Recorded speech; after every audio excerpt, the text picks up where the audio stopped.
fried rice. Ingredients: half a stick of Filipino barbecue pork, 2 eggs, 1 scallion, 2.5 cups of day-old rice, a third of a cup of soy sauce, and 2 tablespoons of oil.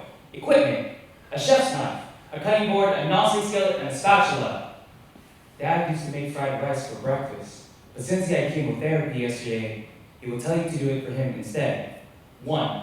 Cut up the pork in 1/2-inch cubes. Chewing is one of the last luxuries that still makes him feel human. 2. Treat the scallions like you treat your repressed feelings. Wash them well, chop it up, and set aside. Remember, they are only a garnish. 3. Remember the day you found out your father was diagnosed with cancer. Remember the way your eyes shimmered.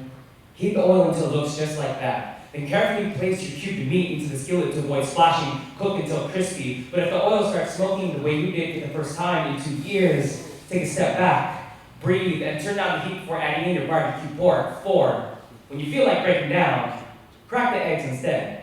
Put them into the skillet. Mix up the meat and the eggs so they scramble evenly. Scramble. Like your emotions and the formalities of good morning, how are you, on your mission. Scramble the words on your tongue so your lingering teenage angst doesn't burn. That last bridge between you and your dying father. He's holding on to his life, but with a day-old rice. Hold on to flavor. 5. Add in your rice. Let it warm up, just the way Dad's blood pressure warmed up with your American values, and his Filipino culture couldn't stand the heat in the same kitchen. Side note: grains of rice is straight away from the math become hard and callous. So tell me, how are you supposed to unconditionally love family when their conservative mentality still makes you look at your wrist like it's a cutting board? 6. Add in the soy sauce. Add more soy sauce. That rice is not brown enough because neither of you will be whitewashed or brown enough to understand each other's upbringing anyway. So we can just pretend here, and don't worry about adding in too much soy sauce. The fried rice will never be as salty as you. 7. Throw in your scallions. Remember that fresh herbs taste best when added in at the end of the cooking process. And although he wouldn't be able to tell nor care when you added them in by now, he's even more hungry. Don't let him count his days based on how many grains of rice are left on his plate, because this is not about you. Don't worry. You'll get your chance to hatch out your differences over breakfast, because he will cook fried rice on his own again someday. 8. Scoop and serve the way I love you can never say. 9. Uneaten portions can be kept in an airtight container in the fridge for 3 days. Make sure to throw out any repressed feelings left over and your optimism doesn't spoil. 10.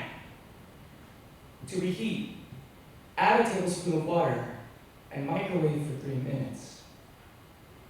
Dad will die on a Monday. And after the mortuary takes the body and the hospice company takes their equipment, remind yourself to